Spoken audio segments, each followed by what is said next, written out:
नमस्कार। ग्रहों के बीच संबंध, रिलेशनशिप बिटवीन प्लैनेट्स।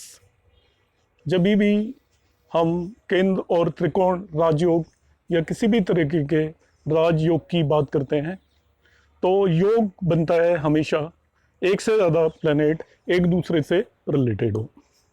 केंद्र त्रिकोण राजयोग आपके अच्छे फल देता है, ये एक फैक्ट है। मगर केंद्रीय त्रिकोण राजयोग जब बनता है उसमें भी फलों में अंतर होता है।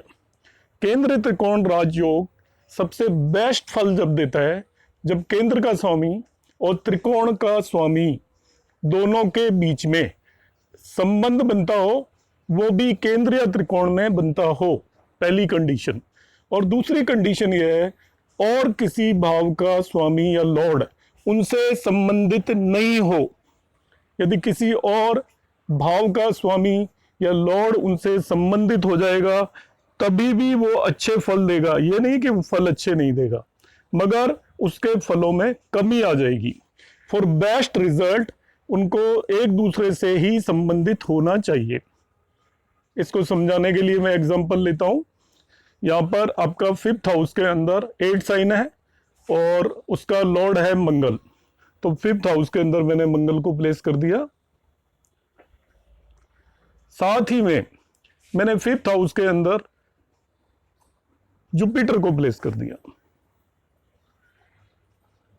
तो ये केंद्र और त्रिकोण राजयोग बन गया।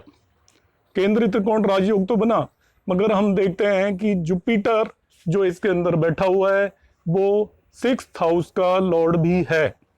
तो 6th हाउस का लॉर्ड है तो केंद्र त्रिकोण राजयोग होते हुए भी इसके रिजल्ट आपको 100% नहीं मिलेंगे। अब 100% रिजल्ट के लिए मैं एग्जांपल ले लेता हूं। यहां पर मैंने मार्स को प्लेस किया हुआ है और या फिर अब मार्स को 10th हाउस में प्लेस कर दीजिए। यहां पर मार्स को 10th हाउस में प्लेस कर दिया है और इसके साथ मैंने मून को प्लेस कर दिया है, चंद्रमा। अब मून और मार्स आपके केंद्र में बैठे हुए हैं। Mars is lord of the trine और मून को आप केंद्र और ट्राइन दोनों का ही लॉर्ड समझ सकते हैं। Mars is lord of trine as well as kendra. Moon is also lord of trine as well as kendra, क्योंकि लग्न को आप ट्राइन भी कंसीडर कर सकते हैं और केंद्रा भी कंसीडर कर सकते हैं। यहाँ पर मून और मार्स दोनों ही किसी भी और लॉर्डशिप से कनेक्टेड नहीं है।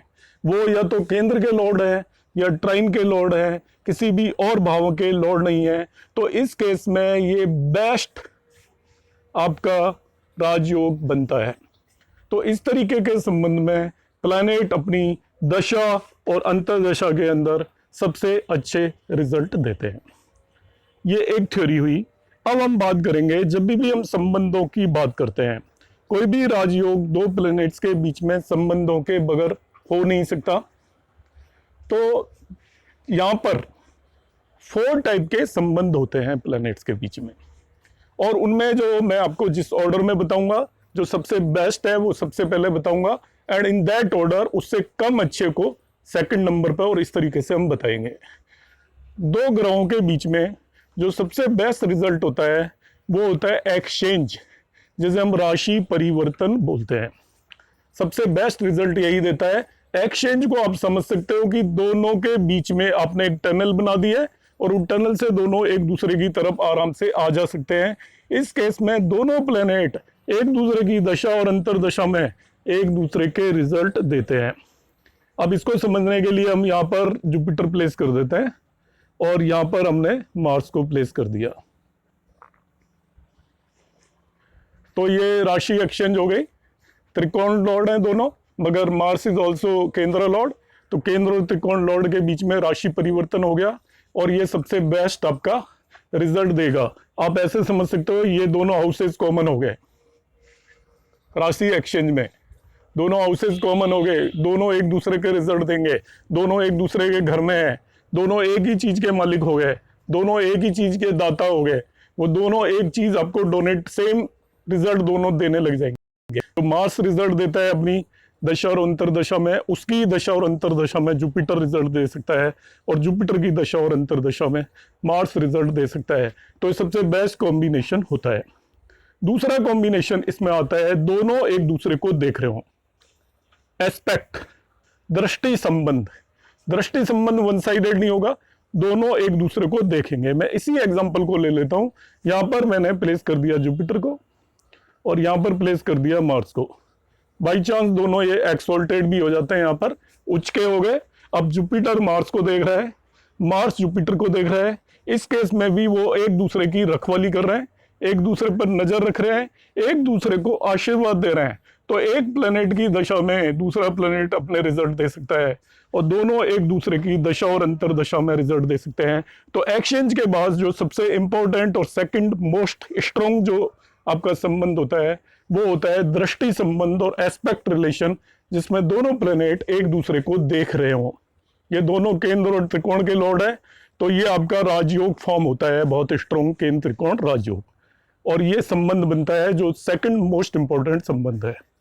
थर्ड वन संबंध की हम बात करेंगे, और ये संबंध होता है आपका जिसको हम बोलते हैं क्षेत्र दृष्टि संबंध।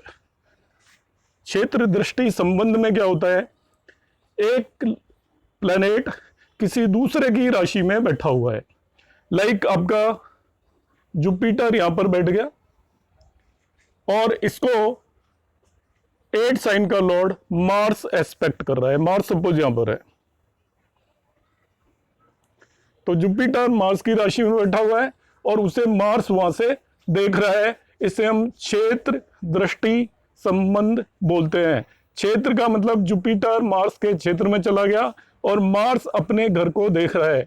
जब भी कोई भी प्लेनेट, ये ज्योतिष सूत्र है, अपने घर को देखता है तो वो घर बहुत स्ट्रोंग हो जाता है और उसमें वो कुछ भी बुरा नहीं होने देता, उसकी रखवाली वो करता रहता है, उसकी नजर होती है उस हाउस पे और उससे रिलेटेड बहुत अच्छे रिजल्ट देता है। तो यहाँ पे हमने देखा कि आपका 9th house lord is placed in 5th house in the sign of Mars and Mars is aspecting it. तो ये जो आपका संबंध हुआ दैट इज क्षेत्र दृष्टि संबंध, ये तीसरा सबसे इंपॉर्टेंट होता है। तो number 1 exchange, number 2 aspect and number 3 क्षेत्र दृष्टि। और चौथा जो संबंध होता है प्लैनेट्स के बीच में उसे हम बोलते हैं कंजंक्शन। कंजंक्शन या युति कि दोनों ही प्लैनेट एक ही जगह पर जाके प्लेस हो जाएं, वो चाहे एक दूसरे के घर में जाके प्लेस हो जाएं या कहीं पे भी केंद्रीय त्रिकोण में जाके प्लेस हो जाएं। जैसे कि यहाँ पर ये मैंने मार्स प्लेस कर दिया और इसी हाउस में जुपिटर प्लेस कर दिया, तो ये केंद्र और त्रिकोण के लॉर्ड सेम साइन में जाकर केंद्रीय त्रिकोण में कंजक्ट हो गए। ये 4th मोस्ट इंपॉर्टेंट आपका संबंध बनेगा। 7th हाउस में भी जाकर बैठ गए, लग्न में भी जाकर सपोज बैठ गए, यहीं पे मार्स आ गया और यहीं पे आपका जुपिटर आ गया। हालांकि इस केस में मार्स आपका डेबिलिटेड हो जाता है, मगर ये कंजक्शन का रिलेशन बन जाएगा। तो इस तरीके से प्लैनेट्स के बीच में 4 टाइप के रिलेशंस बनते हैं। एक्सचेंज रिलेशन सबसे स्ट्रॉन्ग होता है, दूसरे नंबर पर आपका एस्पेक्ट होता है, थर्ड वन क्षेत्र दृष्टि और 4th one is the conjunction. I hope आपको ये कंसेप्ट क्लियर हो गया होगा। Thank you.